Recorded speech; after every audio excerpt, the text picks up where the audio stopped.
Game 3, this is continuing on with part 2. We started with the king's pawn opening against the Caro-Kann defense, and we took the alien gambit. And this is where we left off on the previous video. So the alien gambit was something I prepared against the Caro-Kann defense, knowing actually this player is likely to play that Caro-Kann. And I hate playing against the Caro-Kann. I like playing the Caro-Kann as black, but I don't like playing against it as white. It feels like it is often an even kind of game, but you're forced to play their kind of way. You know, your opening is out the window as an e4 open. If the black plays Caro-Kann, you end up just going into the Caro-Kann main line. So here we talked about him expecting the knight trade, and I believe that's why he played the knight here, fully expecting that. We don't have to, we can wait on that. The knight is still protected by the queen, and I figure let's get the bishop developed. We're still attacking this weakness, and mainly we're just wanting to get castled as soon as possible, because the problem with some of these lines here is we eventually have the, like, let's say I was to move the knights to e5. He can trade. I can trade with the pawn, so which looks good. We're attacking. Then he's forced to move this knight because this pawn is moved, but then he can just take the queen, trade the queens. We take back. We have no longer the ability to castle, so we want to try and get castled first. So he played a5, which is an interesting move. Now, that was one of the things I expected him to try and do, or a version of that, in the previous video.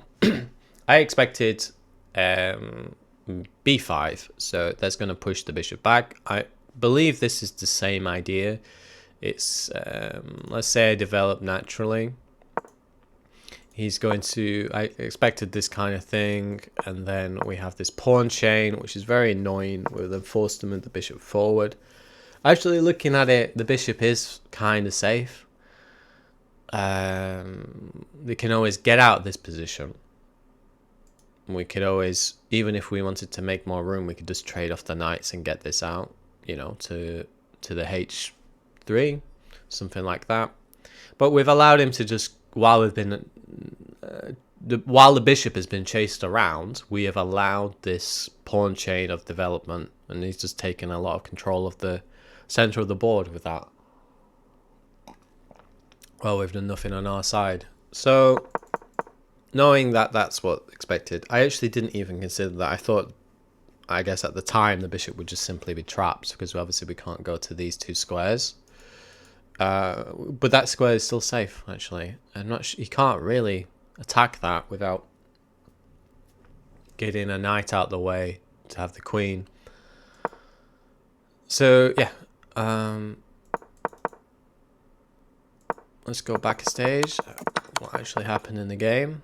He played the a5 pawn. I played a3, which is just the common way to give a little escape, a little safe square for the bishop if I needed that. So then he goes to h5. So he's just forcing the hand in terms of the trade here. I still haven't castled, so we're not going to place the knight to the outpost, unfortunately. So we just go ahead with the trade. That was the more interesting play. I would have thought you would take with the knight or with this pawn. Looking at it, if he was to take with this pawn, it would make the king feel a bit safer, maybe, but the bishop going on this file is not doing anything. I mean, we're just pointing at the enemy, the white bishop, as black. So you would want the bishop out this way. I guess you have to take with the pawn to allow the bishop out. So probably smart. I was probably wanted to do the knight or something, and then have the queen attack pawn in the center, but this is actually probably better. What he's done with castle. So we're looking to put the rook on the e column. He develops the bishop. We put the rook on the e column. He's forced to move the king, and actually, this is safer than I thought it should be. At this point, I'm thinking I should be winning more than I am. I am a pawn up. We're probably in a better position. This king is better defended than this king in terms of the pawn structure. We're a pawn up. Development wise, I guess he's developed a little bit better. The knight does nothing. It is developed. The bishop is out. I've got a bishop out, but I've also got a rook pointing down an open column. Who knows? It seems like I should be in the winning position at this point. So we move the queen out, and then he moves the queen here. So that's the decision I ended up taking. This is the position I made the first video before it stopped working. Here we are. So I was looking at this kind of maneuver. This is checkmate here if he doesn't move the knight. And moving the knight is awkward. We can only really go to this position. You're not going to move it back and block the rook. That is also kind of annoying for me, even though it isn't the best move for the knight, is because I just have an unprotected bishop on that square. This is still mate.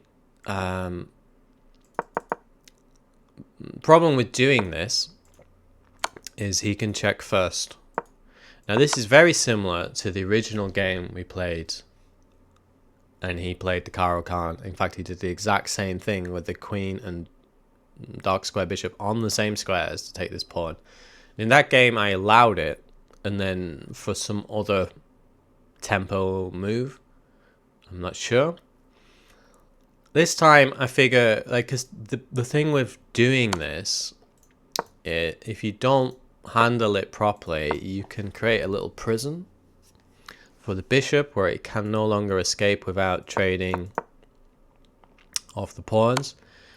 But he has, he's wanting to do this anyway. I'm sure he knows you're not going to get checkmate with this, because you can never really get the queen in play. This is protected by the pawn. This is protected by the dark square bishop. So to do that doesn't feel like great, but actually it's not as bad as it looks, because there's this pawn moving down that's protected by the rook, and then we would have the king on this column. If we wanted that aggressive line, we could have placed the king to a safe square, and it'd actually just be permanently on a light square. Would be better permanently, because we would just never be threatened by this dark square bishop. But I always like the idea of this prism. So not really like doing this, but I decided to play the pawn to h3. Pawn to h3 is allowing the check. I considered playing the pawn up actually to h4, which would can still create the same prison, if not better, to create this. Now he can't do anything but just bring the bishop back out, right? So there's nothing for this pawn to attack unless I create the prison.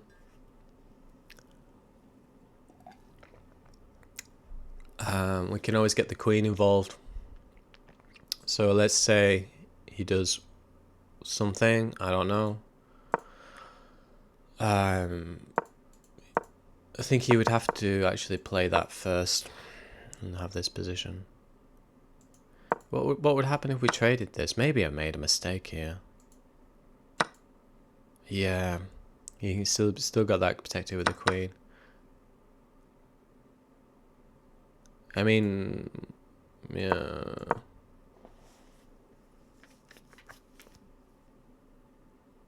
Yeah, we probably should have pushed that up. My concern with pushing the pawn up 2 squares was him doing this kind of shenanigan. But maybe that is better for us. It just, now we just have this completely open.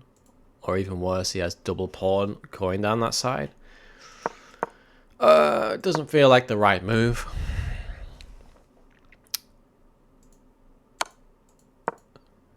thing of this nature is he now has to make like, this is the thing, he still has tempo because this bishop is it is guarded by the queen, but if we want to try and go for this square, it's not guarded by the queen because we need to move the queen.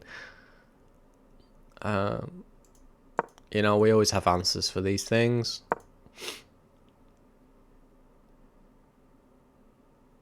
And we can always push that pawn up later. I think we want to try and get the queen here before we push that pawn up, because he can never play that pawn down the line.